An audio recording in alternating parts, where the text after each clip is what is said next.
Okay అండి, title వచ్చేసి సత్య విరోధులు. మనం పార్ట్ 1 లో కూడా సత్య విరోధులు అని టైటిల్ పెట్టుకున్నాం. సో పార్ట్ 1 లో సత్య విరోధుల్లో అబద్ధ ప్రవక్తలు లేదా అబద్ధ బోధకుల గురించి మనం చూడడం జరిగింది. సో పార్ట్ 2 లో సత్య విరోధుల్లో ఎవరు చూస్తున్నాం అంటే భక్తిహీనులు అనే మాట రిపీటెడ్లీ మనకు కనిపిస్తుంది. 9వ వచనం నుంచి వెళ్ళి మనం గమనించినట్లయితే భక్తిహీనులు. సో ఎవరు ఈ భక్తిహీనులు అనే విషయాన్ని మనం చూడడానికి ప్రయత్నం చేద్దాం. ఎందుకు పేతురు గాని పౌలు గాని ఒకసారి యోహాను గాని ఎందుకు అబద్ధ బోధకుల గురించి, అబద్ధ ప్రవక్తల గురించి, భక్తిహీనుల గురించి పదే పదే ఎందుకు రిపీటెడ్గా రాశారు? కొన్నిసార్లు మన ఆలోచన ఎలా ఉంటుంది అని అంటే ఎప్పుడు మనకు పాజిటివ్ విషయాలే వినాలని ఉంటుంది కదా, ఎప్పుడు మంచి విషయాలు వినాలి అని ఉంటుంది కదా, నిజమా కదా? మన మైండ్ సెట్ కొన్నిసార్లు దేనికి ట్యూన్ చేసుకుంటాం అంటే ఒక పర్టికులర్ అంశానికి లేకపోతే పర్టికులర్ ఒక పద్ధతికి మనం ట్యూన్ అయి ఉంటాం, నిజమా కదా? మన మైండ్ ని ఒకదానికి ట్యూన్ చేసుకొని ఉంటాం. అలా ట్యూన్ చేసుకున్నప్పుడు ఏమవుతుంది అంటే మనం కొన్ని విషయాలు వింటున్నప్పుడు మనకు ఏదో ఎఫెక్ట్ గా లేకపోతే ఇబ్బందికరంగా అనిపిస్తుంది. ఎందుకు ఇది అవసరం మనకు, మన పని మనం చేసుకుంటే పోతే బాగుంటది. లేకపోతే ఇప్పుడు అంటే యేసు ప్రభు కూడా చాలా సందర్భాలలో అంటే శాస్త్రుల పరిచయాల గురించి మాట్లాడతాడు కదా, తప్పుడు బోధకుల గురించి మాట్లాడతాడు. మొదటి తిమోతి 4వ అధ్యాయంలో పౌలు కూడా దయ్యంలో బోధ లాంటి బోధకులు ఎవరు అని చెప్పేసి చాలా వివరంగా ఒక 4వ అధ్యాయం చాలా వచనాలు ఎండింగ్ వరకు దాన్ని వివరిస్తా ఉంటాడు. తర్వాత తీతు రాసినటువంటి పత్రికలో అంత్య దినంలో అపహాసకులు ఉంటారు, వాళ్ళు ఎలా ఉంటారు అనేది నెగిటివ్ షేడ్ లో ఉన్నటువంటి అనేక అంశాలు అక్కడ ప్రస్తావిస్తాడు. మార్క్స్ వార్తలు కూడా యేసు ప్రభు మనిషి హృదయం నుంచి వచ్చేటువంటి చెడ్డ లక్షణాల గురించి ఒక 21 లక్షణాల గురించి మాట్లాడడం జరుగుతుంది. గలతీయులకు రాసిన పత్రిక 5వ అధ్యాయము మనం 19-21 వచనాలు గమనించినట్లయితే అక్కడ ఉండేటువంటి అనేకమైన గలతీయులకు రాసిన పత్రికలు అనేకమైనటువంటి నెగిటివ్ అంశాలు, అవునా కదండి? సో ధర్మశాస్త్ర సంబంధమైన క్రియలు వాళ్ళు ఎలా కొనసాగుతున్నారు ఆ విషయాలు మనకు కనిపిస్తాయి. సో ఎందుకు నేను ఇలా ఎందుకు చెప్పాల్సి వస్తుంది అంటే కొన్నిసార్లు మన మైండ్ ని కేవలం మంచిగా వినాలని ట్యూన్ చేసుకుంటాం. దానికి కొంచెం ఏదైనా మాట్లాడితే అప్పుడు నాకు వద్దు, ఇది నాకు పడదు, ఇది నేను వినలేను, ఇది వింటే నా విశ్వాసం సన్నగిలుతుంది అని అనుకుంటాం. అంటే దాన్ని ఏం చేస్తున్నాం అంటే యేసు ప్రభు బైబిల్లో పరిశుద్ధాత్మ చేత ప్రేరేపించబడి రాసినటువంటి కొన్ని అంశాలు, రాయించినటువంటి కొన్ని అంశాలు మనం ఎలా తీసుకుంటున్నాం అని అంటే ఇవి చదవడం వల్ల నాకు ఎలాంటి ఉపయోగం లేదు, నేను ఆ విశ్వాసంలో బలహీనుడు అవుతానని నమ్ముతున్నాం, నిజమా కదా? అంటే దేవుడు మన విశ్వాసంలో బలహీనులు కావాలని, విశ్వాసంలో ఎదగకూడదని, విశ్వాసంలో సన్నగిల్లాలని, సో విశ్వాస విషయంలో మనం చెదిరిపోవాలని ఇవన్నీ రాయించాడు అంటారు. అప్పుడు అంటే ఇప్పుడు ఆయన కంటే గొప్ప జ్ఞానము లేకపోతే గొప్ప ఆలోచన విధానం మనం ఎప్పటికైనా కలిగి ఉంటామా? అంటే అపోస్తుల ద్వారా తన భక్తుల ద్వారా ఇన్ని అంటే ఒక్కొక్క చాప్టర్స్ రాయించాడు కదా, ఒక 2 మాటలు కాదు, మిగతా అన్ని 1-2 మాటలు కనిపిస్తాయి, అవునా? మనం ఇష్టపడే మాటలు ఎక్కడెక్కడ వెతుక్కోవాలి. కానీ దేవుడు సంఘక్షేమం కొరకు రాయించినటువంటి మాటలు వెతుకోవాల్సిన అవసరం లేదు. అధ్యాయాలు కుప్పలు కనిపిస్తాయి.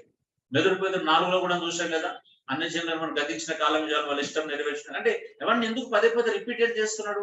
ఎఫెస్ 4వ అధ్యాయంలో కూడా ఎందుకు మనకు రిపీటెడ్ 4-17 వర్షం నుంచి వెళ్ళి మీరు ఒకప్పుడు లోక సమయంలో ఎలా ఉన్నారు, ఇప్పుడు అది ఎందుకు మళ్ళీ గుర్తు చేస్తున్నాడు? 1 నుండి మన పూర్వస్థితి ఎందుకు గుర్తు చేస్తున్నాడు? ఇక్కడ కూడా అన్ని జనుల మధ్యలో ఎలా బ్రతకాలనేది ఇంతకు చదువుకున్న ఫిలిప్ లో రాసిన పత్రికలో 16-17 వర్షం నుంచి వెళ్ళి అన్ని జనుల మధ్యలో ఇలాగే బ్రతకాలని ఎందుకు గుర్తు చేస్తున్నాడు అంటే ఒకవైపు మనం ఏమనుకుంటాం అంటే నెగిటివ్ షేడ్స్ గురించి మాట్లాడకుండా వాటిని ఎలా ఎదుర్కోవాలో, వాటి మధ్యలో ఎలా జీవించాలో మనకి ఎప్పటికీ అర్థము కాదు, అవునా? అది ఎలా ఉంటది అంటే శత్రువుల గురించి ఏం చెప్పకుండా యుద్ధానికి పంపించినట్టు ఉంటది, అవునా? శత్రువు యొక్క బలం చెప్పకుండా యుద్ధానికి వెళ్తారండి ఎవరైనా? అంటే మనం చాలా ఇల్లాజికల్ గా ఆలోచిస్తాం కొన్నిసార్లు. మనకెందుకు ముందైతే యుద్ధానికి వెళ్దాం, ఎదురైనా కొడదాం అని అంటే సెట్ అవుతుందా? ఎవడు ఎక్కడ దాగుంటాడు, ఎక్కడ స్నైపర్స్ ఉంటాడు, ఎవడు ఎక్కడ ఉంటాడు, వాళ్ళ బలం ఏంటో మనకు తెలియకపోతే ఏమైతుంది? అసలు ఫస్ట్ మనకు అర్థం కావాల్సింది ఏంటి అని అంటే మనకు ప్రమాదం ఎక్కడ ఉందో తెలియాలి, అవునా? దేని వల్ల ప్రమాదమో తెలిస్తే మనకు జాగ్రత్త అంటే ఏంటిదో అర్థమవుతుంది. చాలా సార్లు నేను భయం వేస్తుంది, నాకు ఇలాంటి చాప్టర్స్ తీసుకున్నప్పుడు ఎందుకు భయం వేస్తుంది అని అంటే ప్రజలు తొందరగా దాన్ని రిసీవ్ చేసుకోరు. ఇప్పుడు మన బోధలో నెగిటివ్ షేడ్స్ గురించి మాట్లాడినాడు, వీళ్ళు ఎప్పుడు పాస్టర్లు విమర్శిస్తా ఉంటారు, అది చేస్తా ఉంటారు, ఇది చేస్తా ఉంటారు అనే మనకు ఒక అపవాదం. కానీ ఉద్దేశపూర్వకంగా మనం ఎప్పుడు చేయలేదు, అవునా? పని కట్టుకొని ఆ పాయింట్ ఎక్కడ కూడా తీసుకోవాలి. మీరు అన్న కూడా ఇన్ని క్లాసులు విన్నాం కదా, ఎప్పుడైనా సందర్భం వచ్చినప్పుడు దానికి సంబంధించినటువంటి అంశం వస్తుంది తప్పించి మన పాయింట్ లో అలాంటి అంశం ఉండదు కదా. అంటే ఏ టాపిక్ తీసుకున్నా కూడా దాన్ని ఎలా చేస్తున్నాం, దాన్ని ఎందుకు మీరాము అనే అంశంలో ఎగ్జాంపుల్స్ వస్తాయి తప్పించి బోధలు అలా కనిపించదు. కానీ మనం ఏమనుకున్నాం అంటే వీళ్ళ పనే ఇదిగా పెట్టుకున్నట్టుగా కొంతమందికి అనిపిస్తా ఉంటుంది. సో ప్రాబ్లం అది. అందుకే ఇలాంటి విషయాలు మాట్లాడుతున్నప్పుడు నేను కూడా కొంచెం భయమే నాకు కూడా. చూద్దాం.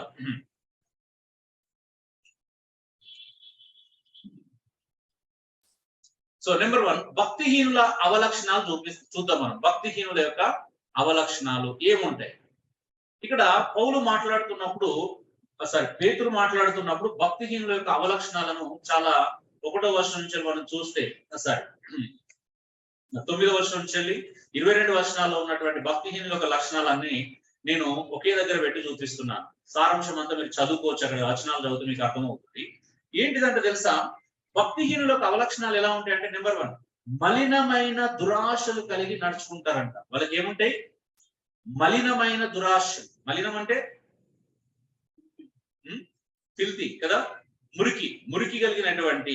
అంటే ఏముంటది అందులో? మంచి ఉండదు. ఎప్పుడు మురికి సంబంధమైనటువంటి దురాశలు కలిగి ఉంటారు. అంటే చెడు సంబంధమైనటువంటి దురాశలు కలిగి నడుచుకుంటారు. అంటే వాళ్ళు లోపల ఉంటాయని చెప్పట్లేదు, దాన్ని అనుసరిస్తారంట. అనుసరించడం గురించి మాట్లాడుతున్నారు. రెండోది, శరీరానుసారంగా నడుచుకుంటారు. భక్తిహీనుల యొక్క అవలక్షణాలు 2 లక్షణం ఏంటి అంటే వాళ్ళ జీవితం అంతా కూడా దేన్ని ఆస్వాదం చేసుకుంటారంట? శరీరాన్ని ఆస్వాదం చేసుకుంటారు. శరీరాన్ని బట్టి ఆలోచిస్తారు, శరీరాన్ని బట్టి నడుచుకుంటారు. మరి ఎలా తెలుసుకోవాలి? ఇప్పుడు మన లోపల కూడా ఒకవేళ అంటే కంప్లీట్ దైవ వ్యతిరేకమైనటువంటి భక్తిహీనత లక్షణాలు, అంటే దేవుని వ్యతిరేకించే లక్షణాలు కేవలం అబద్ధ బోధకుల్లోనే కాదు, ఒకవేళ మనలో ఉన్నాయో కూడా మనం పరిశీలించుకోవాలి. శరీరానుసారంగా నడుచుకుంటున్నామా? శరీర సంబంధంగా ఆలోచిస్తున్నామా? ప్రతిదాన్ని శరీర సంబంధంగా చూస్తున్నామా? ఒకవేళ మనం శరీరాన్ని బట్టి అక్షయించినా, శరీరాన్ని బట్టి నడుచుకున్నా అదేమవుతుంది? అది భక్తిని యొక్క అవలక్షణమే అవుతుంది. మూడోది ఏం చేస్తారంటే వీళ్ళు దేవుని ప్రభుత్వమును నిరాకరిస్తారంట. దేని నిరాకరిస్తారు? దేవుని యొక్క ప్రభుత్వాన్ని అంగీకరించరు. ఇప్పుడు దేవుడు ఒక ప్రభుత్వాన్ని పెట్టాడు మనకి, అవునా? ఏంటిదా ప్రభుత్వం? అంటే ఏదైనా కావచ్చు. అంటే కుటుంబంలో ప్రభుత్వం ఏంటి? దేవుని ప్రభుత్వం. భార్య భర్తకు అన్ని విషయాలలో లోబడాలి. No more arguments, no more excuses, అవునా? ప్రతి విషయంలో భయపడాలి, ప్రతి విషయంలో లోబడమంటుందా? లేదు, నీకు నచ్చిన విషయాలు మాత్రమే లోబడమని చెప్తుందా బైబిల్? ప్రతి విషయంలో. ఇప్పుడు అది కుటుంబ ప్రభుత్వంలో దేవుడు పెట్టిన నియమం. ఎగ్జాంపుల్ చెప్తున్నా. అంటే వీళ్ళు ప్రభుత్వం అంటే దేవుని యొక్క అన్ని రకాల దైవ వ్యతిరేకమైనటువంటి, వాక్య వ్యతిరేకమైనటువంటి అనేకమైన విషయాలను వెంబడిస్తుంది. ఒక సంఘంకి వచ్చినప్పుడు నాయకునికి లోబడాలి, అవునా? దేవుడు ఇచ్చినటువంటి నాయకునికి లోబడాలి. సమాజంలోకి వెళ్ళినప్పుడు ఎవరికి లోబడాలా? ప్రభుత్వానికి లోబడాలి, అవునా? వాళ్ళు పన్ను కట్టమంటే పన్ను కట్టాలా, ఇద్దరు అంటే ఇద్దరు వెళ్ళాలి, ఏం చేయమంటే అదే చేయాలి. అంటే ప్రతి చోట అది దేవుని యొక్క ప్రభుత్వము మనకు అంగీకరించడం ఇష్టం ఉండదు. నేను ఎందుకు లోబడాలి ఇప్పుడు అంటే ఇప్పుడు అది తిరుగుబాటుతనం అంటాం, అవునా? ఎందుకు అనే ప్రశ్ననే ఎప్పుడు ఏం చేస్తుంది? తిరుగుబాటుతనం. ఇప్పుడు దేవుడి ప్రభుత్వం అంటే ఒకవేళ ఎవరేమో చెప్పిన, ఇప్పుడు నాయకుడిగా నేను ఏదైనా చెప్తే అది వాక్యానుసారమైతే కాదు చూడాలి, అవునా? మనిషిని చూడమన్నాడా? మనిషిని కాదు అక్కడ చూడాల్సింది. అది వాక్యమా కాదా, సత్యమా కాదా, దాని ప్రకారం మనము ఆలోచించడము, దాని ప్రకారం జీవించడము, ఆ ప్రభుత్వాన్ని అంగీకరించడం నేర్చుకోవాలి.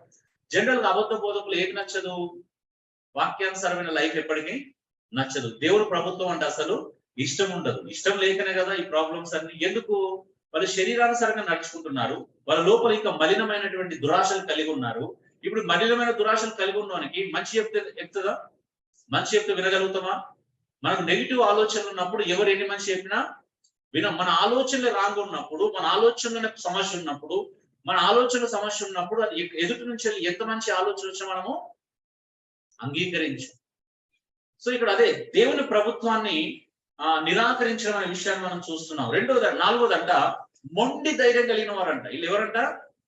మొండోళ్ళు, తెగువ కలిగిన వాళ్ళంటే వీళ్ళు ఏమనుకుంటారు తెలుసా? దాన్ని చూసినాము మేము, ఎవరు దేనికి భయపడం, మేము మాకు చాలా ధైర్యం ఎక్కువ, అవునా? అంటే ఈ మొండితనం ఎక్కడ ప్రదర్శిస్తున్నారు? ఈ మొండితనం తెగువ ఎక్కడ చూపిస్తున్నారంటే వీళ్ళు దైవ వ్యతిరేకంగా చూపిస్తున్నారంట. మీరు గమనించవచ్చు అక్కడ 9వ వచనం ఒకసారి చదువుదాం. భక్తులను శోధన నుండి తప్పించుటకును దుర్నీతి పనులను, ముఖ్యంగా మలినమైన దురాశలు కలిగి అంట శరీరానుసారంగా నడుచుకొనొచ్చు, ప్రభుత్వమును నిరాకరించుచు, శిక్షలో ఉంచిన బడి వారిని తీర్పు దినం వరకు కావలిలో ఉంచుటకును ప్రభువు సమర్థుడు, వీరు తెగువగల వారును స్వేచ్ఛాపరులున్నాయి, మహాత్ములను దూషింప వెలువపై ఉన్నారంట. ఎవరిని దూషిస్తారంట? తెగువ ఎక్కడ ప్రదర్శిస్తున్నారు వీళ్ళు? ఏంటిదంటే వీళ్ళు తెగువగలవారు, స్వేచ్ఛానుసారులు. వీళ్ళ స్వేచ్ఛని, వారికి ఉన్నటువంటి తెగువను ఎక్కడ ప్రదర్శిస్తున్నారంట? అంటే భయపడట్లేదంటే దేనికి భయపడట్లేదు? మహాత్ములను దూషించడానికి కూడా వీళ్ళకి ఎలాంటి భయము లేదు. పుట్టినోట చూస్తే తెలుగులో మహిమలను ఉంటుంది కదా, అంటే దేవుని కార్యాలను, దేవుని యొక్క ఉన్నతమైనటువంటి పనులను, దైవికమైనటువంటి శక్తిని కూడా వీళ్ళు ఏం చేస్తారంట? దూషిస్తారంట. అక్కడ తెగువ చూపిస్తున్నాడు. తెగువ అనేది ఎక్కడ చూపిస్తున్నారు? అనవసరమైన విషయాల దగ్గర చూపిస్తున్నారు. ధైర్యం. తెగువ అంటే అంటే ఏంటండి? మనం ట్రూ ట్రాన్స్లేషన్ చూస్తే మొండి ధైర్యం అని ఉంటుంది. మొండి ధైర్యం, తెగించడం అన్నట్టు. అవునా? దేనికి తెగిస్తున్నారంట? దేవునికి విరోధంగా మాట్లాడడానికి తెగిస్తున్నారంట. ఎంత భయంకరమైన విషయం! భక్తిహీన లక్షణము భయం ఉండదు వాళ్ళకి. నేనేం చేసినా రైట్ అనుకుంటాడు. అవునా? ఏమైనా మాట్లాడవచ్చు, ఏమైనా చేయొచ్చు, ఎవరి గురించి ఏమైనా చెప్పవచ్చు, నేను రైట్ అనుకోవచ్చు, ఎదుటి వ్యక్తిని తప్పు అనుకోవచ్చు. అంటే దైవిక ప్రవర్తనలో ఇది ఉండదు. దైవిక ప్రవర్తన ఏం చేస్తుంది అంటే అది మనిషిని హంబుల్ గా చేస్తుంది. అంటే ఇలాంటి మొండి తెగువను, మొండి ధైర్యాన్ని ప్రదర్శించడానికి ప్రోత్సహించదు. ఇంకేముంటదంటే చూడండి, విర్రవీగే స్వార్థపడ. స్వేచ్ఛ అనే దగ్గర ట్రూ ట్రాన్స్లేషన్ చూస్తే ఏమంటదంటే విర్రవీగే స్వేచ్ఛానుసారులు అంట. విర్రవీగుతారంట. వాళ్ళ స్వేచ్ఛను వినియోగించుకోవడంలో నేను ఎవరికి భయపడడం తెలుసా? అంటే ఎవరికి భయపడడం అనేది ఎక్కడ మాట్లాడాలి ఆ మాట? దేనికి సంబంధించిన విషయంలో మాట్లాడాలి? సువార్త ప్రకటించే దగ్గర, ప్రభు కొరకు మనం లోకంలో ఎదుర్కొనే సిచ్యువేషన్ దగ్గర నేను ప్రభుని అనుసరిస్తున్నప్పుడు నేను ఎవరిని లెక్క చేయను, ఎవరైనా ఆటంకాలు చేసినా నేను ఎవరికి భయపడను. ఎవరు ఏమన్నా అనుకో నా గురించి. అవునా? నన్ను పనికి మాలినోడు అనుకొని, లేకపోతే నన్ను బలహీనుడు అనుకొని, నాకు బ్రతకడం రాదనుకొని ప్రభు కొరకు జీవిస్తున్నప్పుడు అక్కడ ఉండాలి తెగువ అనేది. అవునా? స్వేచ్ఛానుసారమైనటువంటి ఆ విధవిగ తత్వం అక్కడ ఉంటే పర్లేదు. కానీ మనం ఎక్కడ చూపిస్తున్నాం?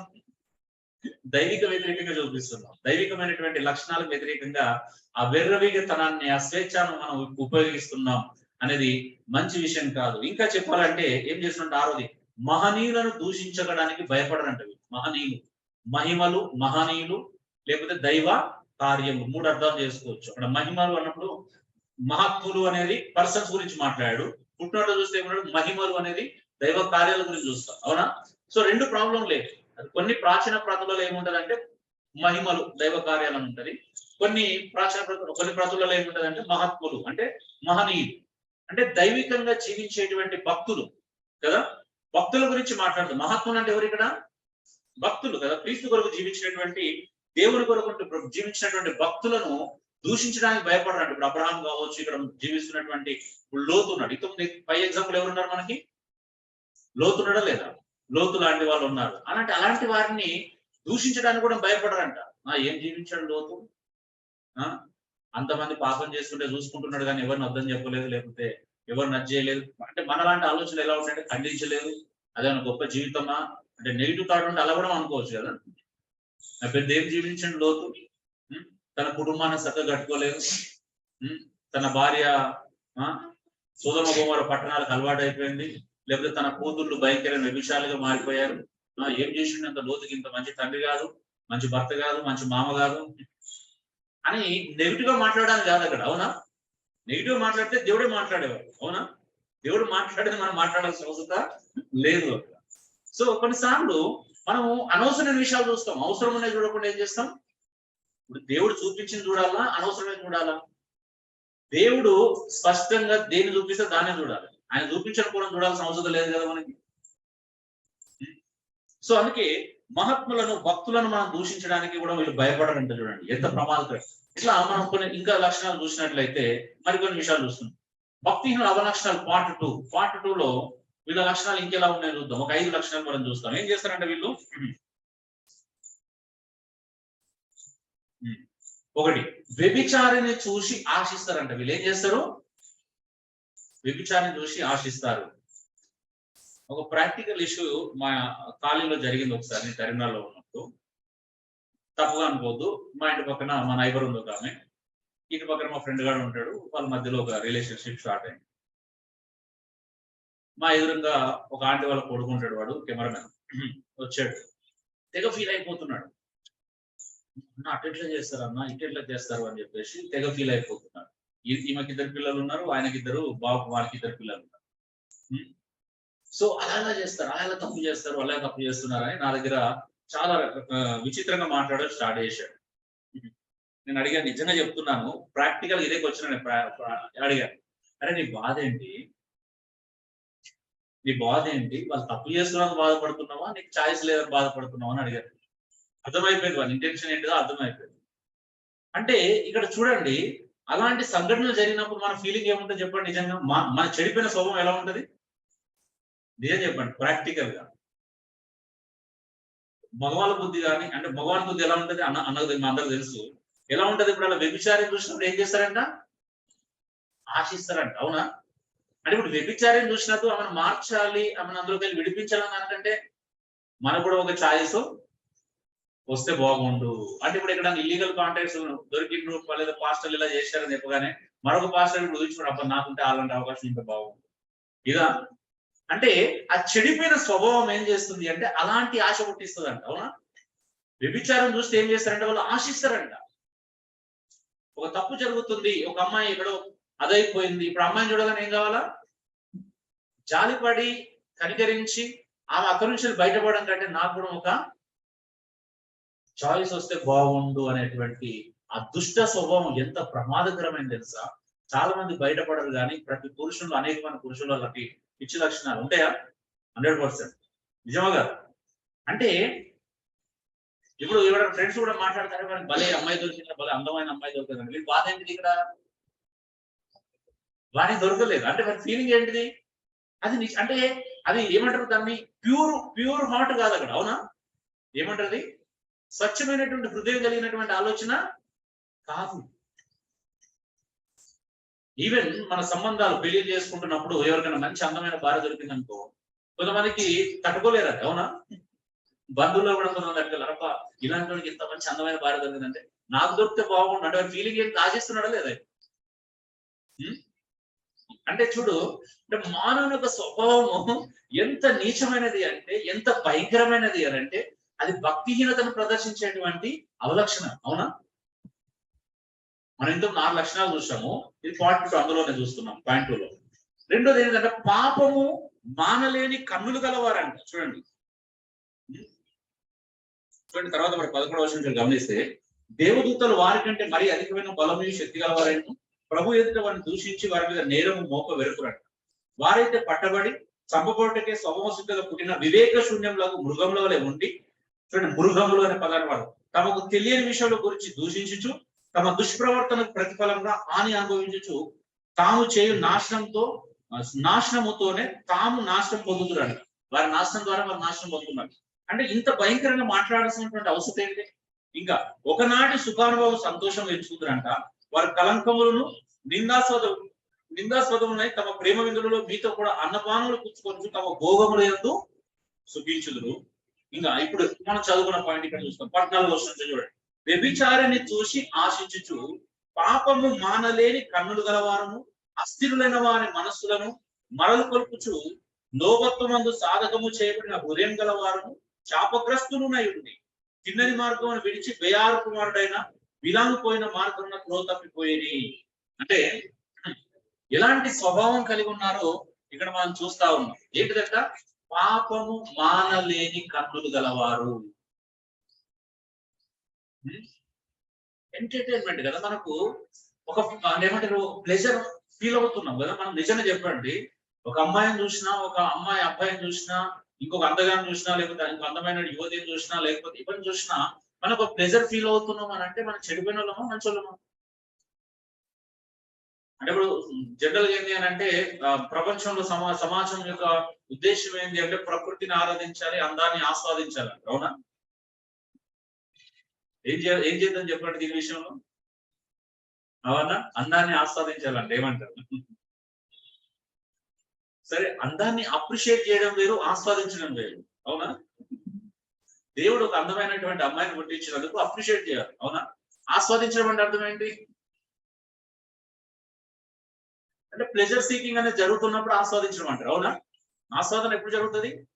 ఆ వ్యక్తులు ఏదో ప్లెజర్ మనం సీక్ చేస్తున్నప్పుడే కదా ఆస్వాదించగలిగారు. సో పాపము మానలేని కన్నులు గలవారు చూస్తున్నా కొద్దీ ఇంకెక్కువ చూడాలనిపిస్తుంది. అవునా? చూసినా కొద్దీ చూడాలనిపిస్తుంది.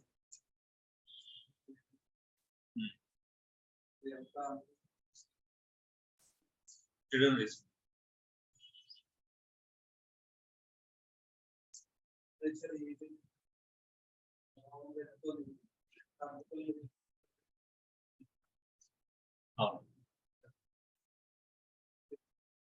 ఇప్పుడు ఇదే ప్రాబ్లం. ఇప్పుడు రంజిత్ ఓపిల్ అంటాడు, ఒక పాట రాశాడు ఒకప్పుడు. మంచి పాట రాశాడు.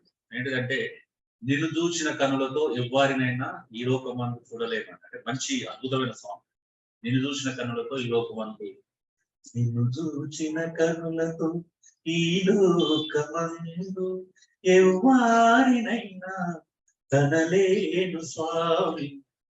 ఎంత అద్భుతమైన లిరిక్స్ ఉంటదంటే, నేను చాలా ఇన్స్పైర్ అయినా ఫస్ట్ టైం ఒక 15 ఇయర్స్ 17 ఇయర్స్ బ్యాక్ ఆ పాట విన్నాను. ఇప్పుడు ఆయన రీసెంట్ గా ఏం మాట్లాడు తెలుసా? నేను ఒక అమ్మాయిని నా కనులతో చూస్తే ఆమె ప్రెగ్నెంట్ అయిపోతుందా, ఆమె పిల్లలు పుడతారా అని అడుగుతుంది. అంటే చూడండి, మరి ఆ స్టాండర్డ్ ఏమైంది ఇప్పుడు? అంటే నన్ను అరెస్ట్ చేస్తారు, ఇప్పుడు నేను చూసినంత మాత్రమే ఆమె కడుపులోకి పిండం వస్తుంది. అంటే అది ఎంత దరిద్రపు ఆలోచన మాట వస్తుంది చెప్పండి కదా. అంటే ఎంత దిగజారుడు స్వభావానికి లోనైతే ఆ మాట మాట్లాడతాం. యేసుప్రభువు ఏమన్నాడు? స్త్రీని మొహం చూపుతో చూచు ప్రతివాడప్పుడే తన హృదయమందు వ్యభిచారం. మరి 120 సార్లు బైబిల్ చదువుకుని ఇది కూడా 120 సార్లు చదివి ఉండాలి కదా, ఈ మాట గుర్తురాలే ఇప్పుడు. అంటే ఎంత భయంకరంగా తయారవుతున్నారంటే ఇప్పుడు భక్తిహీన అవలక్షణాలు పెరుగుతున్నాయి ఆయన లోపల. తుమచి వెళ్ళిపోయినాయి. మాస్టర్బేషన్ పాపం కాదు అన్నాడు. తప్పే కాదు, ఎంజాయ్ చేయొచ్చు అని. పెళ్ళయ్యేంత వరకు ఏం చేస్తామని. అంటే ఎంత వరస్ట్ గా ప్రజల్ని, అంటే దాన్ని సమర్థించుకుంటున్నాడు. అంటే తెలివి జ్ఞానాన్ని ఉంటది కదా, లాజికల్ మైండ్ ఉపయోగించి బిబ్లికల్ దాన్ని డినై చేస్తున్నాడు ఒక రకంగా. సో ఇలాగా పాపం మనల్ని కన్నులు గలవారా, ఇప్పుడు అదే బోధిస్తున్నాడు. ఇప్పుడు డైరెక్ట్ సోషల్ మీడియాలో కదా బోధిస్తున్నామని కనిపిస్తున్నాయి కదా, వీడియోస్ ఉన్నాయి. సో మూడోది, అస్థిరమైనటువంటి మనసు గలవారంట. వీళ్ళకి ఏముంటది? ఒకదాని మీద స్థిరంగా ఉండదు. అవునా? భక్తి జీవులకు ఏముంటది? ఒకే దాని మీద స్థిరమైన మనసు ఉంటది. భక్తి పనులకు ఏముంటది? స్థిరమైన మనసు ఒకటే ఉంటది. ప్రభువుని పట్టుకోవాలంటే ప్రభు దగ్గరికి వెళ్తారు అంతే. ప్రభువును సంపాదించుకోవాలి, పైన ప్రభునే చూస్తారు ఎప్పటికి కూడా. అంతేగాని ఒకసారి ఇది చూడడం, ఒకసారి అది చూడడం, అస్థిరంగా ప్రవర్తించడం. ఒకటే గురి ఉంటది, ఒకటే లక్ష్యం ఉంటది భక్తి పరునికి. భక్తిహీనుడికి ఏముంటది? అస్థిరమైన మనసు గలవారంట. స్థిరమైనటువంటి మనసు ఉండదు. అన్ని ఎదురైన ప్రతిదీ కావాలనుకుంటారు. అవునా? ఎదురైన ప్రతిదాన్ని కోరుకుంటారు, ఆశిస్తారు. ఇంకేముంటదంటే వీళ్ళకు లోభత్వం, అత్యాశ గలవారంట. పిష్నారోళ్ళు ఏముంటదంట? అత్యాశ గల. భక్తిహీనుల అవలక్షణాల్లో ఉండేటువంటి మరొక 4 లక్షణం ఏంటి అంటే లోభత్వము, పిష్నారోళ్ళు, గ్రీడీ. అసలు అత్యాశ పరులు, లోపులు పరలోక రాజ్యానికి చేరరని బైబిల్ చాలా స్పష్టంగా సెలవిస్తుంది. అంటే వీళ్ళకి ఎంతున్నా సరిపోదు. లోబికి ఉన్న ప్రాబ్లం ఏంటో తెలుసా? లోబికి ఎంతున్నా సరిపోదండి. సరిపోతుందా? అది అంటే ఆ లక్షణం మన లోపల ఉంది అంటే రాంగ్ అని మనం అర్థం. మన భక్తిహీన లక్షణాలు కలిగి ఉన్నామని. ఒక లోబికి నువ్వు ఎంతున్నా సరిపోదు. మనకి ఎన్ని ప్లేసులు ఉన్నా, ఎంత అంటే అవకాశాలు ఉన్నా, బంగారం ఉన్నా, లేకపోతే ఇంకేది ఉన్నా, లేకపోతే మన సంపాదన ఉన్నా, లోబి సంతృప్తి ఎందరు దాంతో. ఇంకా కావాలా, ఇంకా కావాలా, ఇంకా కావాలా. అందుకే సామెతలు కూడా ఒక మాట ఉంటది కదా, ఏమంటే ఎంత లోబికి అంటే భూమి అంట ఎప్పుడు కూడా చాలు అని చెప్పదంట. అంటే ఎన్ని నీళ్ళు పోసినా మిగుతూనే ఉంటది, తాగుతూనే ఉంటది. అవునా? దానికి దాహం తీరదు. భూమికి దాహం తీర్చగలుగుతామండి? భూమి యొక్క దాహాన్ని తీర్చే శక్తి ప్రభుత్వకి లేదు. అంటే ఎంత పోసినది చాలు అన్నదంట. జరగకూడదు తృప్తి ఎందదంట కదా. బైబిల్లో చూస్తాం కదా సామెతలు. జరగకూడదు ఏంటంట, ఒకటి పట్టిందంట, ఎంత రక్తం తాగిన దానికి కొంచెం తాగినగా వదిలేస్తుంది జైలు. అంటే అది ఉండేది ఇంత మనిషి లోపల ఉన్న అన్ని లీటర్ రక్తాన్ని పిలుస్తుంటే అది ఎక్కడికి పోతుందో కూడా అర్థం కాదు కదా. అంటే చాలు అను. అంటే లోభత్వము ఎంత ప్రమాదకరమైంది అంటే ఇది నాకు చాలు అని చెప్పడం అంటాడు.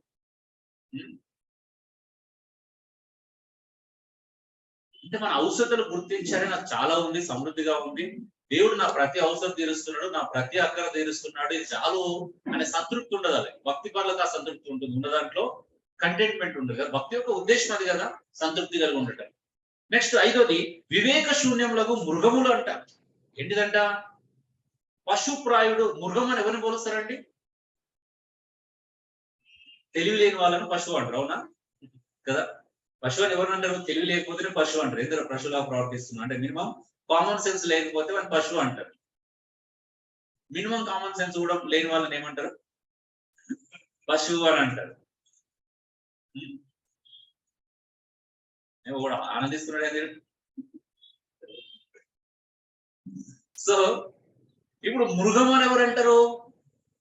యేసుప్రభు దేవుడు చాలా సందర్భాల్లో ఇశ్రాయేలు ప్రజలు ఏమన్నాడు? నా జనులు కేవలము పశుప్రాయులు అన్నాడు. ఎందుకు పశుప్రాయులు అన్నాడంటే ఎవరైతే దేవుని యొక్క ఆలోచనను స్వీకరించారో, ఎవరైతే దేవుని యొక్క విచారాన్ని చేయరో, మంచి చెడుల విచక్షణ దేవుణ్ణి అడిగి తెలుసుకోరు, వాళ్ళు ఏమంటారు? పశుప్రాయులు అంటారు. అయితే వీళ్ళు పశుప్రాయులు వివేక శూన్యంలో మృగములు అంట. అంటే ఇక్కడ వేరే మంచి చేశారు. అంటే ఏంటిదంట? వివేక శూన్యములు, అంటే వివేకం లేదు ఇక వీళ్ళకి. ఏముంటది? మృగంలాగా ప్రవర్తించడమే. ఇక మృగానికి ఏముండదండి? వివేకం ఉంటుందా మృగానికి? ఉండదు. దానికి మంచి చెడులతో సంబంధం దొరికితే అటాక్ చేయడమే.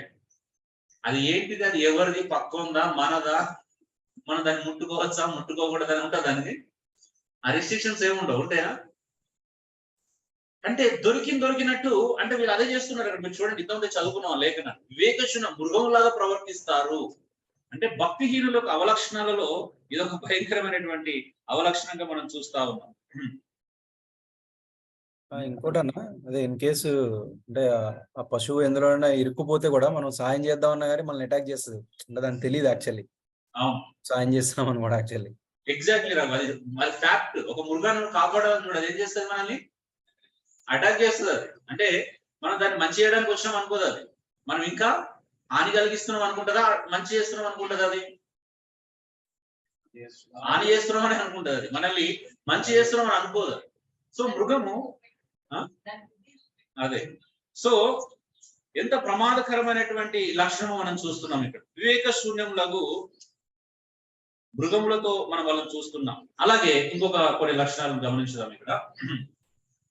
భక్తిహీనుల మనోభావాలు ఎలా ఉంటాయో చూద్దాం. వాళ్ళ మనోభావాలు ఉంటాయంట. అబ్బో, ఏంటి వాళ్ళ మనోభావాలు?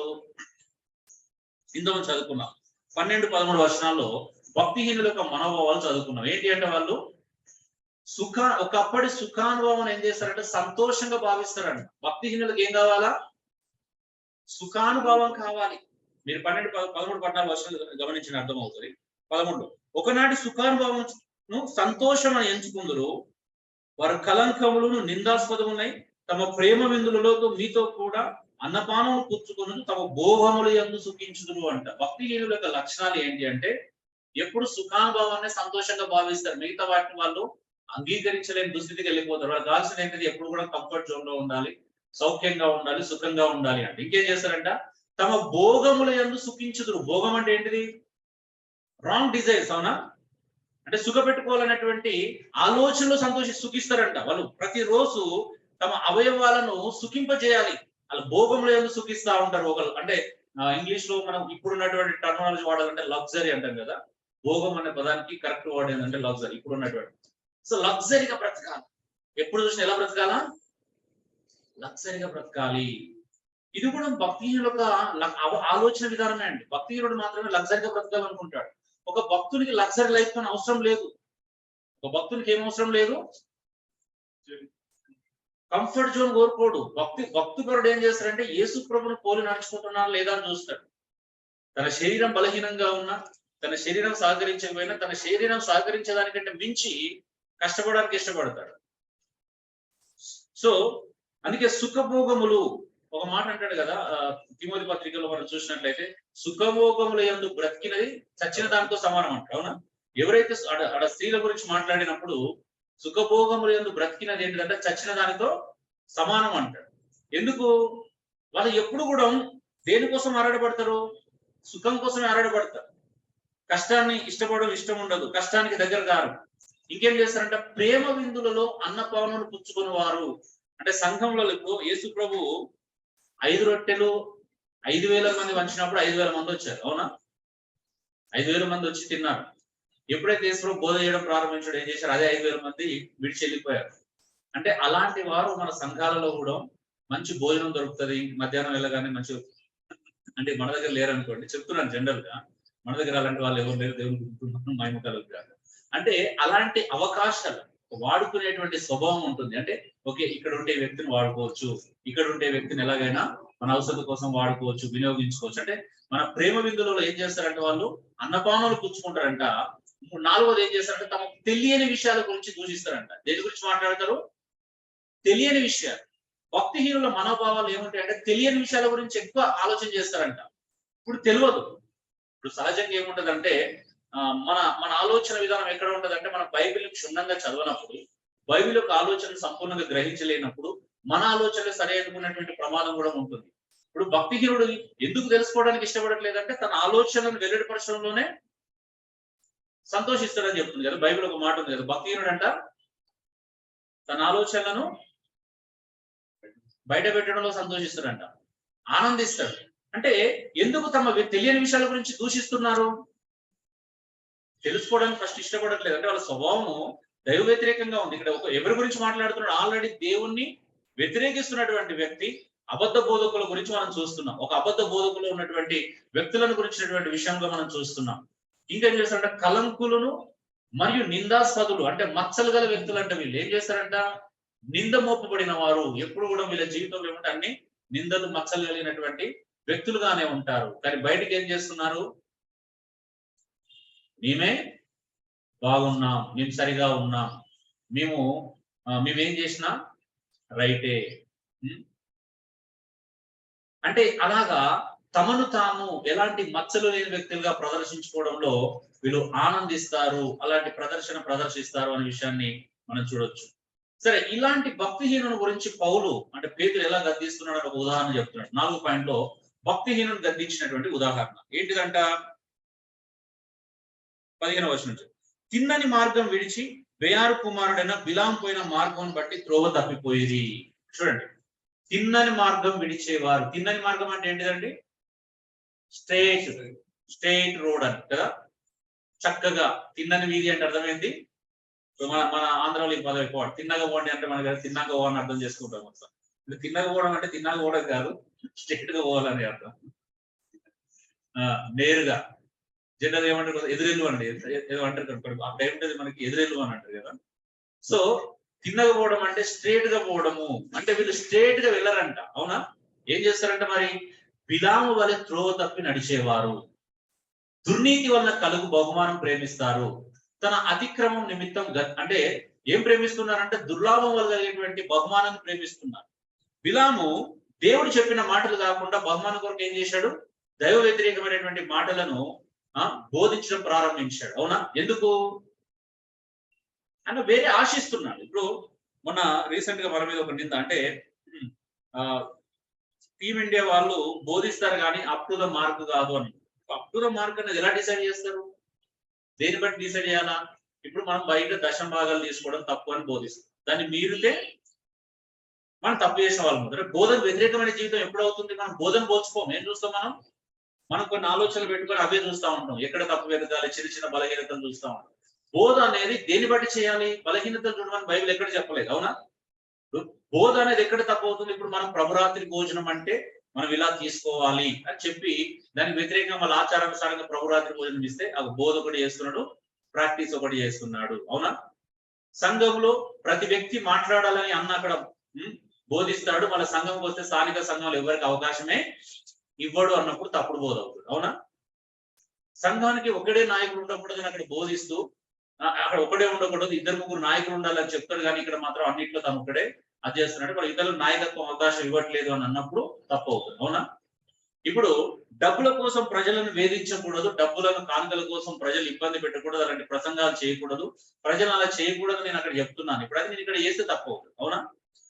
ఇప్పుడు మాకు ఒక లైన్ ఉంటుంది, అంటే ఎక్కడ చేస్తున్నాం. ఇప్పుడు బిలాం వల్లే త్రోవ తప్పిపోవడం అంటే అర్థం ఏంటిదండి? దుర్లాభం అపేక్షించి బోధిస్తే అది త్రోవ తప్పిపోయినట్టు అవుతుంది. అంటే ఏదో ఒక ఆశ పెట్టుకొని బోధించినప్పుడు అది దుర్లాభాన్ని అపేక్షించి బోధించినట్టు. అలా ఏం బోధించట్లేదు కదా. అప్పుడు మరి వాక్యానుసారంగా జీవించకుండా బోధిస్తాడు. కానీ ఇప్పుడు పౌలు కానీ అపోస్తులు కానీ సంఘాలకి ఇప్పుడు సహాయం చేయాలని చెప్పి బోధిస్తాం. మనం బోధకులం కాబట్టి మమ్మల్ని బోధించుకున్నారు కాబట్టి బోధిస్తాం. ఇప్పుడు బోధిస్తున్నప్పుడు తప్పుడు బోధ ఎప్పుడు అవుతుంది? ఇప్పుడు బోధిస్తున్నాం అంటే ఒకరినొకరు ఆదుకోండి అని నేను బోధిస్తున్నా. ఇప్పుడు ఒక వరం ఉంది, నీకు గివింగ్ వరం అంటే మీరు ఒకరికొకరు ఇచ్చుకోండి, అంటే పంచిపెట్టేవాడు శుద్ధ మనసుతో పంచిపెట్టాలని బోధించాడు. ఇప్పుడు నీకు పంచిపెట్టే మనసు ఉంటే నువ్వు పంచిపెట్టాలి.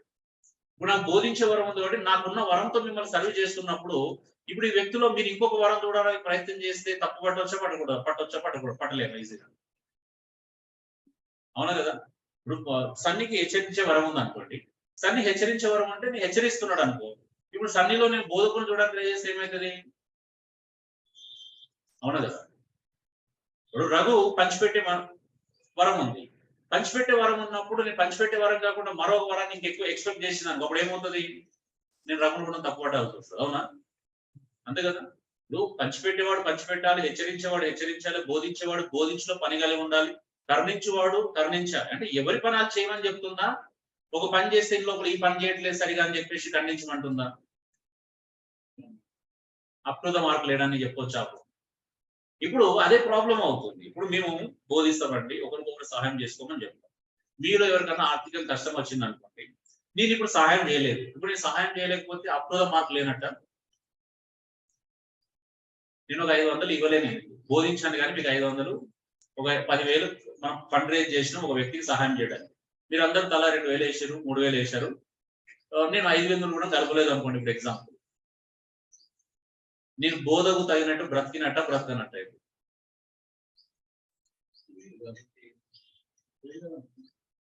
ఏమనుకుంటారు? మీరు ఎలా తీసుకుంటారు దాన్ని? ఇప్పుడు అపోస్తుల యొక్క పాదాల యొద్ద వాళ్ళ స్థిరాస్తులు అమ్మి పెట్టారు. అవునా? అపోస్తులు ఏం చేశారు? దాన్ని నమ్మకంగా ఎవరు వారి అక్కర కొలది పంచిపెట్టిరని చెప్పారు. ఇప్పుడు అపోస్తులు ఎక్కడ నుండి పంచిపెట్టారండి? అపోస్తులు ఎక్కడ నుండి పంచిపెట్టారు? ఇచ్చిన దానికెళ్ళి పంచిపెట్టారా? వీళ్ళు ఎక్కడి నుంచి తీసుకొచ్చని పంచిపెట్టారా?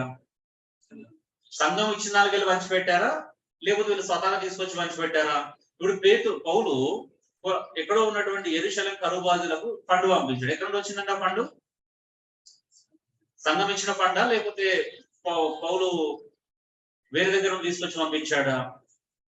అదే ఇప్పుడు లేఖనాలు మనకు అర్థం కాకపోతే ఏంటంటే ఒక మనిషిని అపార్థం చేసుకోవడం చాలా సులువైన విషయం. ఇవ్వండి, మీరు ఇచ్చింది సరిగా పంచిపెట్టకపోతే అడగాలి. అవును కదా? మీరు ఇచ్చిన దానికి వెళ్ళి 10 రూపాయలు ఎందుకు తీసుకుంటే అడగాల. ఇప్పుడు నాకు ఎవరైనా 2,000 పంపించారు అన్న పలాను పంపాడు, వెంటనే ఒక క్షణం ఆలోచన చేయకుండా పంపిస్తుంది. అంటే మళ్ళీ 2 రోజులు వాడుకొని అవకాశం ఉపయోగించుకొని చేయట్లేదు కదా. మీకు అందుకే స్క్రీన్ షాట్ కూడా పంపిస్తుంది. ఈ మధ్యలో నాకు ఆ భయం పట్టుకుంది. ఎందుకనంటే ఇప్పుడు ఎవరు రూపాయి పంపించినా రూపాయి నేను పలానా వ్యక్తికి ఎవరు పంపించినా వాళ్ళు పంపిస్తున్నారు పెట్టేసిన. ఎందుకు? నా కొరకు పంపించలేదు. అవునా? అది ఎవరి కోసం? సంఘంలో ఎవరికైనా అవసరం కోసం పంపించమన్నప్పుడు వెంటనే పంపిస్తున్నాను. అది నా యథార్థతకు సంబంధించిన అదవుతో తప్పించి నేను అందులో కలిపినా కలపకపోయినా నాకు వచ్చిన నష్టం లేదు. ఎందుకు అంటే లేదు. మీరు ఇవ్వండి, ఇచ్చింది పంచిపెట్టకపోతే అడగండి. లక్ష ఇచ్చి 1,00,000 వాళ్ళకి ఇవ్వమంటే 1,00,000 ఇవ్వకపోతే అడగండి. 4,000 రూపాయలు తింటే అడగాలి. అవునా? ఇప్పుడు నాకు సర్వైవల్ పాయింట్ ప్రాబ్లం అవుతున్నప్పుడు నేను 100 పనులు చేస్తున్నాను, 100లో నేను 90 చేయగలుగుతాను, 10 మిస్ అవుతే నేను చేయనట్టు అండి. మరి నేను చేసేటి నేను చెప్పుకోను కదా, మనం ఎవరెవరు చేస్తున్నాం రోజు చెప్పుకుంటున్నాం, మంత్లీ ఎవరెవరు సపోర్ట్ చేస్తున్నాం చెప్పుకుంటాం. ఇప్పుడు నాతో పరిచయం చేస్తున్న వాళ్ళు ఉంటారు, ఎవరైనా సహాయం చేస్తే నేను దానికి 10 రూపాయలు కలిపి పంపిస్తాను. ఇవన్నీ మీకు తెలుసా? ఇవన్నీ తెలియదు కదా. మనకు అందుకే చెప్తున్నా, తెలియని విషయాల గురించి దూషించకూడదని ఇప్పుడే నేర్చుకో. అవునా? తెలియని విషయాల గురించి దయచేసి మాట్లాడి మీరు ప్రభు ఎదుట దోషులు కాకూడదు, మంచిది కాదు. అది మీకు తెలిస్తే మాట్లాడిన తప్పులేదు, డైరెక్ట్ గా ముఖాముఖ ఖండించండి, ప్రాబ్లం లేదు. కానీ తెలియని విషయాల గురించి ఎందుకు మాట్లాడతారు? బోధ బ్రతుకు మేము బ్యాలెన్స్ చేసుకుంటున్నాం. సో అనవసరమైన విషయాలు చూడకూడదు. ఏదైతే లేఖనం నేను చూడమని చెప్పలేదో దాన్ని ఎందుకు చూసుకుంటాము? లేఖనం చూసినా చూడండి. పౌలైనా ఎవరైనా ఏ అపోస్తులైనా సంఘం ఇచ్చిన డబ్బులనే ప్రజలకు పంచారు. అవునా? వీధులు ఎక్కడి నుండి తీసుకొచ్చి పంచారండి?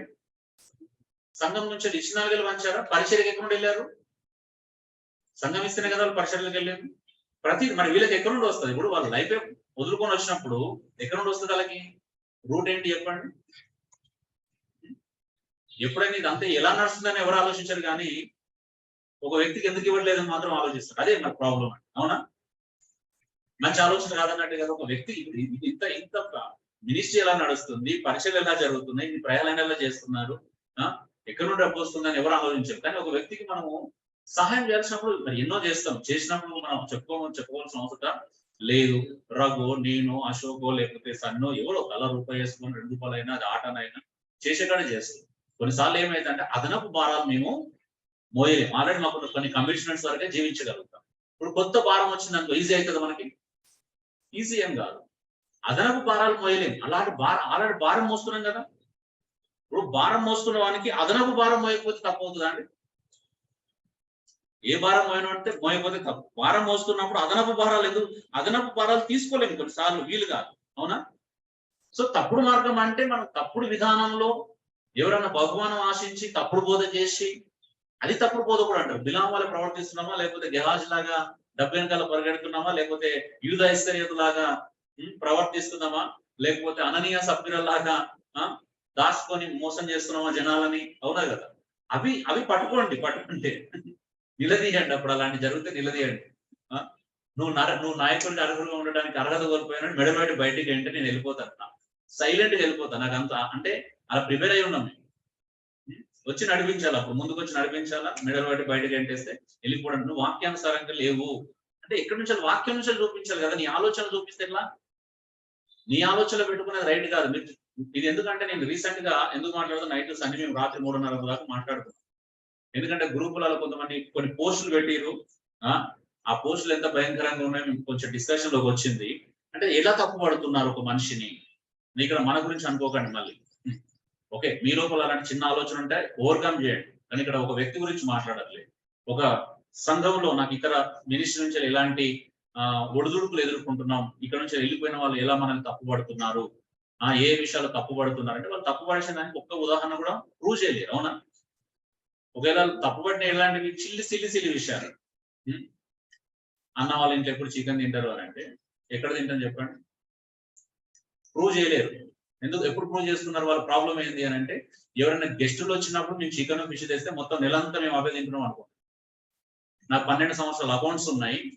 గెస్టులు రానప్పుడు నేను ఎప్పుడు చికెన్ తేలేదు, ఫిష్ తేలేదు. ఒక 6 నెలల నుంచి అయితే కేవలం మేము సండే మా దగ్గరకు వచ్చేటువంటి పేయింగ్ గెస్ట్ల కోసం మాత్రమే చికెన్ తెస్తున్నాం. అందరూ తెలుసు ఆ విషయం. అవునా? అది తప్పించి మేము ఎప్పుడు తీసుకురావట్లా. భయపడుతున్నాం. మేము చికెన్ ఫిష్ తెచ్చుకోవడానికి కూడా గదగద అనుకున్నాం. తెచ్చుకోవాలి మీతో డిస్కషన్ అని పెడితే అబ్బా మాకు చికెన్ తినాలనిపిస్తుంది అంటే వద్దులే అన్న. అంత భయపడుకుంటేనే బ్రతుకుతున్నాం. మేము అంత ధైర్యంగా కాన్ఫిడెంట్ ఏం బ్రతకట్లేదు. ఒక డ్రెస్ వేసుకోవాలన్నా భయపడం. ఎందుకంటే ఎవరో డ్రెస్ కొడతారు, మనం కొనుక్కోవాలి. నా దగ్గర నేను కొనుక్కున్న డ్రెస్సులు ఒక్కటి లేదు, బిల్లు కూడా లేదు, కనిపించదు.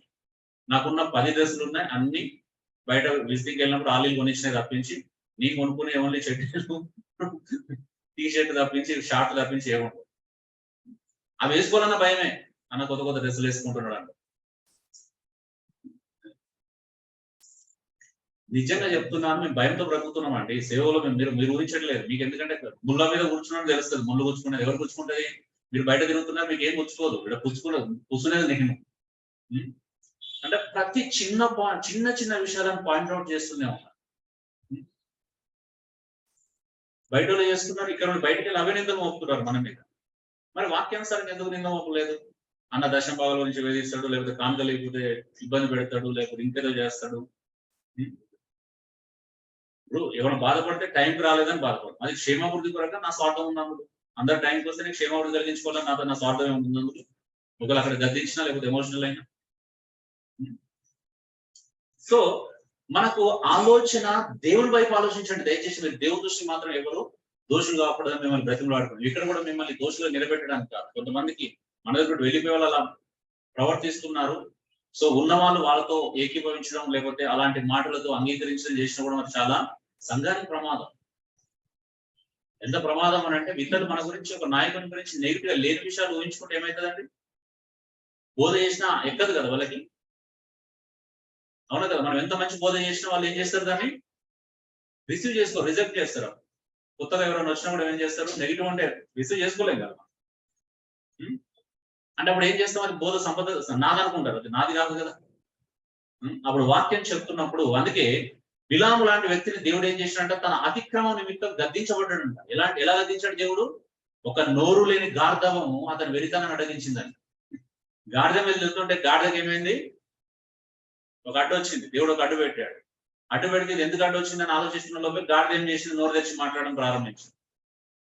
కొన్నిసార్లు అందుకే అనిపిస్తుంది, అంటే నిజంగా ఇప్పుడు అశోక్ అన్నట్టు కొన్నిసార్లు సంఘం చెప్పినప్పుడు వినకపోతే, దైవికమైనటువంటి విషయాలు మనం బయట నుంచి నేర్చుకోకపోతే కొన్నిసార్లు బయట కూడా మనకు బుద్ధి చెప్పాల్సి వస్తుంది. అవునా? నిజమా కదా? అన్యుడు రక్షించబడం తోడు దేవుడు కొన్నిసార్లు బుద్ధి చెప్పించే అవకాశం ఉంటుంది. ఇప్పుడు ఇంతకుముందు అశోక్ అన్నప్పుడు ఏదో మూవీ గురించి మాట్లాడినప్పుడు ప్రేమ అనురాగాలు అనేటివి మనం నేర్చుకోవాల్సినవి కదా, సంఘం నుంచి చూపించాల్సినవి. ఇప్పుడు ఆ సినిమా నుంచి బుద్ధి తెచ్చుకుంటాం అంటే అర్థం ఏందండి? ఇక్కడ వినకపోతేనే కదా అలాంటి బుద్ధి తెచ్చుకోవాల్సిన, అక్కడ నుంచి నేర్చుకోవాల్సి వస్తుంది. దుస్థితి మనం ఎందుకు వెళ్తున్నాం? నిజమా కదా? ఒకసారి అనిపిస్తుంది, అంటే ఇప్పుడు కరుణాకర్ సుగుణ లాంటి వాడు సినిమా తీసిండు, ఒక షార్ట్ ఫిల్మ్ తీసిండంటే మనం సరిగా లేకనే కదా అలాంటి దేవుడు వాడుకుంటున్నాడు. నేనైతే నమ్ముతున్నాను, మనం సరిగా లేం కాబట్టి ఏం చేస్తున్నాడు దేవుడు అలాంటి వాడుకొని మనం బుద్ధి చెప్పిస్తున్నాడు బయట నుంచి. నిజమా కదా? మనం కరెక్ట్ ఉంటే బయట ఎందుకు చెప్తాడు మనకి? సో కొన్నిసార్లు దేవుడు మన వెరితనాన్ని అడ్డగించడానికి బయట కూడా వాడుకునే అవకాశం ఉంటుందని నేను నమ్ముతాను. ఎందుకంటే అది జరుగుతుంది కూడా చాలా సందర్భాలు మనం చూస్తూ ఉంటాం. ఒక క్షమాపణ గురించి, ఒక ప్రేమ గురించి, ఒక అద్భుతమైనటువంటి ఫ్యామిలీ అట్మాస్ఫియర్ గురించి మనం మనకు తెలిసినా కూడా మనం చేయం. కానీ తర్వాత ఏం చేస్తాం, ఒక ఎమోషనల్ గా ఒక మూవీ తీస్తే అది చూసి అబ్బా ఇట్లుండాలి అంటే అక్కడ నుండి ఎందుకు నేర్చుకుంటున్నాం, ఇక్కడ ఎన్నోసార్లు మనం నేర్చుకుంటున్న విషయాలని ఆలోచించాలి. సో కొన్నిసార్లు మనల్ని దేవుడు అలా గద్దించడానికి అవకాశం ఉంది అనేది అర్థం చేసుకోవచ్చు. నెక్స్ట్ భక్తిహీనుల తీర్పును గురించిన స్థితి అండి. తొందరగా చెప్పి నేను ముగించేస్తాను. ఇవి ఏంటిదంటే వాళ్ళు భక్తిహీనుల తీర్పును గురించిన స్థితి అంటే వీళ్ళు శిక్షలో ఉంచబడిన వారంట. ఇంతకుముందు ఇదే లేఖనాలు మనం చూసాం. ఏంటిదంటే వాళ్ళు ఆల్రెడీ ఇలాంటి వాళ్ళు ఎక్కడున్నారంట? శిక్షలో ఉంచబడిన వాళ్ళు. ఇంకేం చేస్తారంటే తీర్పు దినం వరకు కావలిలో ఉంచబడిన వారంట. ఎప్పటి వరకు కావలిలో ఉంటారు? కావలి అంటే ప్రొడక్షన్ లేరు వాళ్ళు. మంచి దేవుడు ఏదో బాడీ గార్డ్స్ పెట్టి కాపలు ఉంచినటువంటి వాళ్ళకి ఏం సెక్యూరిటీ ఇవ్వట్లేదు. అక్కడ కావలి ఉంచడం దేని కొరకు అంటే అది తీర్పు కొరకు. నెక్స్ట్ వాళ్ళు స్వభావ సిద్ధంగా పట్టబడి చంపబడితే ఉన్నారంట. వాళ్ళు దేని బట్టి పట్టబడ్డారు? వాళ్ళ స్వభావాన్ని బట్టి. స్వభావ సిద్ధంగా వాళ్ళ గుణమే అది మారట్లేదు. స్వభావ సిద్ధమైనటువంటి గుణం చేత వాళ్ళు చంపబడితే ఉన్నారంట. అందుకే తమ దుష్ట ప్రవర్తనకు ప్రతిఫలంగా హాని అనుభవిస్తారు. దేని బట్టి? తమ దుష్ప్రవర్తనకు ప్రతిఫలంగా హాని అనుభవిస్తారు. అంటే వాళ్ళ ప్రవర్తన వల్లనే వాళ్ళు శిక్షించబడతారంట, వేరే కారణం చేత కాదు. మనం ఏమనుకుంటున్నాం, మన శిక్షకు వేరే వాళ్ళ కారణం కాదండి. ఇక్కడ సెకండ్ పర్సన్ ఉన్నాడా శిక్ష కారణంలో? సెకండ్ పర్సన్ లేడు. ఎవరు కారణం? వాళ్ళే స్వతహాగా. వాళ్ళ స్వభావము, వాళ్ళ దుష్ప్రవర్తన, వారి యొక్క మానసిక అంటే వాళ్ళ యొక్క స్థితి, వాళ్ళ ఆలోచన విధానం, వారి యొక్క చెడిపోయినటువంటి స్వభావం, దురాశ. ఇంకా ఏంటిదంటే వాళ్ళు స్వయం నాశన కారకులు అంట. ఏమన్నా తెలుసా? స్వకీయ నాశనానికి వెళ్ళిపోతారంట. వాళ్ళ నాశనాన్ని వాళ్ళే కోరుకుంటారు. బ్యాక్ సైడ్ పెట్టాలా? సో ఇంతకుముందు చూసినట్టుగా వాళ్ళు శాపగ్రస్తులు అంట. ఏమై ఉన్నారు వాళ్ళు? శాపగ్రస్తులు. దేవుడు నామని మహిమ కలుగును గాక.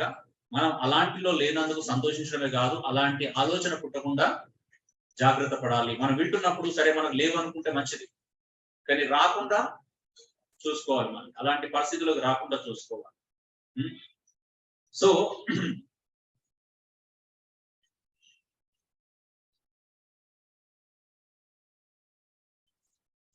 దీన్ని ప్రొలాంగ్ చేయకుండా నేను ఇక్కడే ముగించాలని ఆశపడుతున్నాను. ఎందుకంటే ఇవే మాట్లాడుకుంటే బాగుంటుంది. నెక్స్ట్ వీక్ మనం మంచి సందేశాన్ని మళ్ళీ మాట్లాడుకుంటాం. అందుకే మధ్యలో లాస్ట్ వీక్ ఇది కంటిన్యూ చేయకూడదని ఫిలిప్పీ రాష్ట్ర పత్రిక గురించి మాట్లాడాను. నెక్స్ట్ శాపగ్రస్తులు. వీరికి గాఢాంధకారం భద్రం చేయబడి ఉంది. ఏంటిదంటే వీళ్ళకి ఏం భద్రంగా ఉందంట? గాఢాంధకారం భద్రం చేయబడి ఉందంట. ఎంత ప్రొటెక్ట్ అంటే దేని ప్రొటెక్ట్ చేస్తున్నాడు దేవుడు? గాఢాంధకారాన్ని ప్రొటెక్ట్ చేస్తున్నాడు. ఎవరి కోసం? ఇలాంటి వాళ్ళ కోసం. ఎందుకు? ఆ శిక్షలోకి పంపించడానికి. చూడండి, వీళ్ళు శక్తి గల దేవదూతల మీద నిందమోపు భయపడ్డారంట. ప్రభు ఎదుట వీరికి ఏ భయం లేదు. అందుకే ఈ స్థితి. వీళ్ళకి ఏం లేదంట?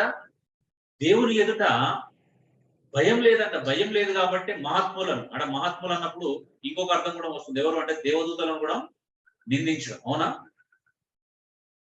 అంటే దైవ కార్యాలను, దేవుడు చేసినటువంటి ప్రతి కార్యాన్ని దూషించడము. అంటే ఎలాంటి భయం లేదంట. ఏదైనా మాట్లాడడానికి భయపడట్లేదు అంటే అది మంచిది కాదు. ఒక వ్యక్తి గురించి మాట్లాడడానికి కూడా భయం కలగాలి. అంటే నిజమా కదా? మన లోపల ఒక భయం క్రియేట్ కావాలండి. ప్రతి దాంట్లో జాగ్రత్తగా ఉండాలి. అందుకే మౌనం అనేది మించినటువంటి ఆయుధం మన దగ్గర మరొకటి ఉండదు. ఎన్ని జరిగినా మౌనం ఉండడమే మనకు ఉన్నటువంటి ఆయుధం. సో అందుకే నేను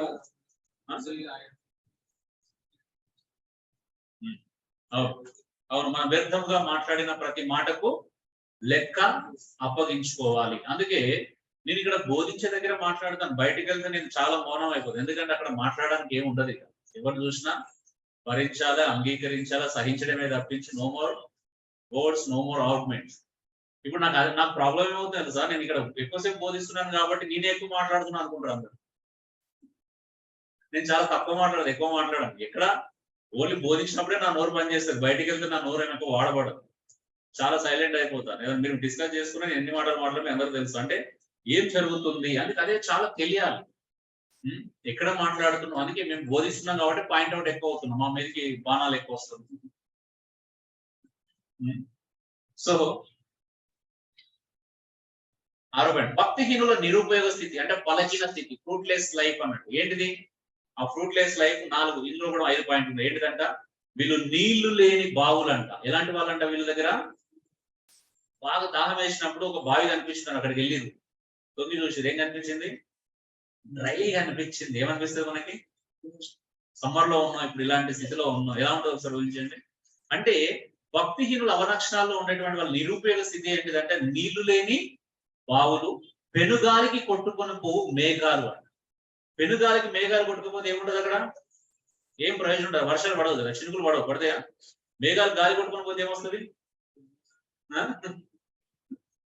అంటే ఉంటాయి. అంటే ఇక్కడ ప్రాబ్లం ఏంది? బాగుంది కానీ నీళ్ళు లేవు, మేఘాలు ఉన్నాయి కానీ వర్షం పడట్లేదు. ఇంకేమంటారంట, వ్యర్థమైన డంబములు పలుకుతారంట. వీళ్ళు ఏం చేస్తారంట, నిరుపయోగ స్థితి కాబట్టి ఏం చేస్తారు వీళ్ళు, ఉపయోగం లేదు కాబట్టి ఇప్పుడు ఏం చెప్పాలి, ఏదో ఒక డంబాన్ని చెప్పుకోవాలి. డంబములు పలుకుదురు. 4, తప్పించుకొనిన వారిని పోకిరి చేష్టల చేత మరలు కొలుపుతారంట. అంటే అప్పుడే భ్రష్టత్వం నుంచి తప్పించుకొని, పాపం నుండి తప్పించుకొని దైవ మార్గంలో వెళ్తున్న వారు వీళ్ళు ఏం చేస్తారంటే అడ్డుపడి ఏం చేస్తారంట, వారి పోకిరి చేష్టలు వీళ్ళని మరలు కొలుపుతున్నారు. అంటే దైవ వాక్యం నుంచి వెళ్ళి, దైవ మార్గం నుంచి వెళ్ళి ఏం చేస్తారంట, వీళ్ళు తప్పుడు మాటల చేత, వీళ్ళు పోకిరి చేష్టల చేత మరలు కొలుపుతారంట. ఎంత ప్రమాదకరమైన విషయం. 5, భ్రష్టత్వమునకు దాసులై ఉండి స్వాతంత్రం ఇస్తామంటారంట. వీళ్ళే భ్రష్టత్వానికి దాసులు, వీళ్ళే పాపానికి దాసులు, కానీ ప్రజలకు ఏమని చెప్తారంట, రండి మేము స్వతంత్రం ఇస్తాం మీకు అంటారు. వాడే దాసులు అయినప్పుడు ఇంకొక స్వతంత్రం ఎలా ఇస్తాడు? ఇప్పుడు డబ్బుకు దాసు అయినోడు డబ్బు నుండి ఇతరులకి స్వేచ్ఛను ఇవ్వలేడు కదా, అవునా కదా? పాపానికి దాసుడు అయినోడు పాపం నుండి ఇతరులకు ఎలా స్వేచ్ఛను ఇవ్వగలుగుతాడు? తనే భ్రష్టత్వంలో ఉన్నప్పుడు ఇంకొక వ్యక్తిని భ్రష్టత్వం నుంచి ఎలా బయటకు కాపాడగలుగుతాడు? అవునా? ఇప్పుడు అది ఎలా ఉంది అంటే, నేను బురదగుంటలో ఉన్నాను, ఇంకొక వ్యక్తిని అక్కడ నీ బురద చూస్తారా అన్నట్టుంటది. అవునా? నేనే బురదగుంటలో ఉన్నాను, మరొక వ్యక్తిని బురద నుంచి ఎలా క్లీన్ చేయగలుగుతాను? పాసిబిలిటీ లేదు. సో ఇలాగా వారి యొక్క నిరుపయోగమైనటువంటి ఫలహీన స్థితిని మనం చూస్తా ఉన్నాం. ఈ 5 రకాల ఫలహీన స్థితి ఉంది. చివరి ఒక మాట చెప్పి నేను ముగిస్తున్నాను. 7వ పాయింట్, భక్తిహీనుల కడపటి ఉదాహరణ స్థితి. అంటే ఫైనల్ వాళ్ళ యొక్క ఫలం ఎలా ఉంటది అంటే కడపటి స్థితి అంటే చివరి స్థితి ఎలా ఉంటది అంటే తెలుసా? చాలా భయంకరమైన పదాలు పేతురు ఇక్కడ వాడడం చూస్తున్నాం. ఏంటిదంట, ఒకడు దేని చేత జయింపబడనో దానికే దాసుడయ్యే స్థితి. ఏ స్థితిలో ఉంటాడంట? నువ్వు దేని చేత లోబడితే దానికే దాసుడు కదా. నువ్వు అబద్ధానికి లోబడితే అబద్ధానికి దాసుడు, అవునా? పాపానికి లోబడితే పాపానికి దాసుడు, తప్పుడు ఆలోచనలు లోబడితే తప్పు ఆలోచనలకు దాసుడు, అవునా? అంటే మనం దేనికి లోబడితే దానికే దాసులు. మలినమైన దురాశలకు లోబడితే మనకు దానికే దాసులు, అవునా? డబ్బుకు లోబడితే డబ్బుకే దాసులు కదా, సుఖానికి లోబడితే సుఖానికే దాసులు. అంటే దేనికి లోబడితే వాడు దానికే దాసుడు, భోగానికి లోబడితే భోగానికి దాసులు అవుతారు. ఇప్పుడు అవన్నీ చూస్తున్నాం.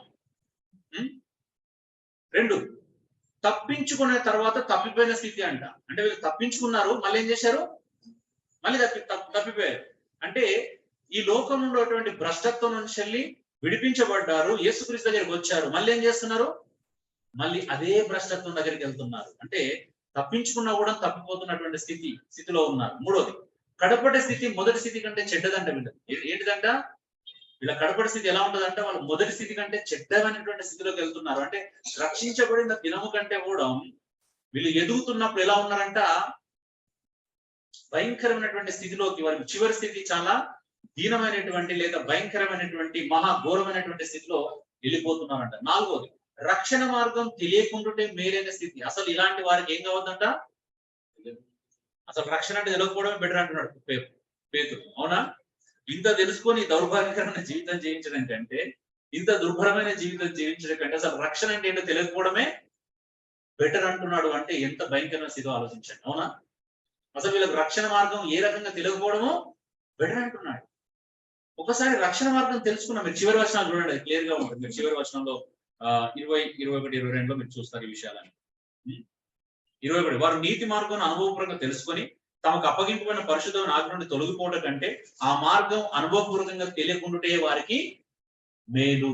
దేవుని మార్గం తెలుసుకొని పరిశుద్ధ మార్గం ఎరిగి ఆ మార్గంలో అనుసరించకుండా ఉండడం కంటే అసలు ఆ మార్గం తెలియకుండా ఉండడమే మేలు అంటాడు. ఎంత భయంకరమైన స్థితి ఆలోచించండి. అయితే చివరి 22వ వచనంలో చాలా భయంకరమైన మాట పేతురు వాడడం మనం చూస్తున్నాం. ఏంటిదంట? కుక్క తన వాంతికి తిరిగినట్లును కడగబడిన పంది బురదలో దొర్లుటకు మళ్ళినట్లును అను నిజమైన సామెత చొప్పున వారికి సంభవించాడు. దైవిక మార్గం ఎరిగి దాని ప్రకారం జీవించకపోతే ఏం చేస్తున్నాడు? కడగబడిన పంది మరలా బురదలో బొరిన స్థితి అంటారు. ఏ స్థితిలో ఉన్నారు? కుక్క తన వాంతికి తాను తిరిగిన స్థితిలో ఉన్నారు అనే సామెత చొప్పున జరిగింది. కుక్క మనం చూస్తాం కదా, అది వాంతి చేసుకొని అక్కడే ఎంత గలీజ్ అనిపిస్తా అంటే దాని అర్థం ఏంటి? మనం విడిచిపెట్టి వచ్చినాం, ఇది వద్దు అనుకుని వచ్చినాం కదా. ఈ పెంట్ వద్దు కదా, ఈ బ్రతుకొద్దు, మనకు క్రీస్తు కావాలి, ఒక ఆధ్యాత్మిక జీవితం జీవించాలి, ఒక ఉన్నతమైనటువంటి పరలోక రాజ్యం యొక్క స్వాస్థ్యాన్ని అనుభవించాలని వచ్చినాం. మళ్ళీ వెళ్ళి అవే సుఖాలు కదా, అవే దురాశలు, అవే మలినమైన కోరికలు కలిగి బ్రతుకుతున్నాం అంటే అర్థం ఏంటండి? ప్రయోజనం లేదన్నట్టు కదా. ఇప్పుడు ఒక రకంగా చెప్పాలంటే మన బ్రతకదే ఒకప్పుడు పందులు అంటారు. తప్పుగా అనుకోదు, మనం పోల్సింది నేను చెప్పట్లేదు, నా మాట కాదు. మనం ఒకప్పుడు పందులు అంటాం, కుక్కలు అంటాం. ఇప్పుడు దేవుడు మనం ఏం చేశాడు? అక్కడి నుంచి వెళ్ళి విడిపించాడు. ఇప్పుడు విడిపిస్తే ఏం చేయాలా? దానికి తగినట్టుగా బ్రతకాలి. ఒకవేళ బ్రతకట్లేదంటే అర్థం ఏంటి? మళ్ళీ అక్కడికే పోతున్నాం. ఇప్పుడు మనం అంటున్నాం, ప్రభా నాకు ఈ మోహం వద్దు, ఈ ఆస్తి వాసులు వద్దు, ఈ పాపం వద్దు, నేను ఒక పాపిని ప్రభా, నేను పరలోక సంబంధిగా జీవిస్తాను, నేను పరలోకంలోనే నీ కొరకు వస్తాను అని చెప్పేసి మనం డిసైడ్ అయ్యి మనం ఒక ఉన్నతమైనటువంటి స్థితి వైపు ప్రయాణం చేస్తున్నాం. ఇప్పుడు ప్రయాణం చేస్తున్నప్పుడు మళ్ళీ వెళ్ళి ఈ లోకంలో నేను స్థిరపడాలి, ఈ లోకంలో సుఖభోగులు అనుభవించాలి, ఈ లోకంలో నేను భోగభాగ్యాలు అనుభవించాలని కోరుకుంటున్నాం అంటే రెండు సెట్ అవుతాయా? సెట్ అవ్వవా? కావు కదా. మళ్ళీ లోకంలో అన్యులను సంతోష పెట్టాలి, అన్యుల ప్రకారం జీవించాలి అంటే అవుతుందా? అవ్వదు కదా. సో అబద్ధ బోధకులు, భక్తిహీనులకు అవలక్షణాలు మనం చూసాం. వాళ్ళు అలాంటి అయితే దురాశలు పోవు అంట వాళ్ళకి కదా, లోభత్వము పోదు. దేవుని మన మహిమ కలుగును గాక. మనలో అలాంటి లక్షణాలు ఎవరు లేనందుకు నేను చాలా హ్యాపీగా ఫీల్ అవుతున్నాను. అయితే మనం న్యూట్రల్ గా ఉన్నాం, కానీ ఇంకొంచెం త్యాగపూరితమైన జీవితంలో కూడా ప్రవేశించాల్సినటువంటి ఆవశ్యకత మాత్రం 100% ఉంది.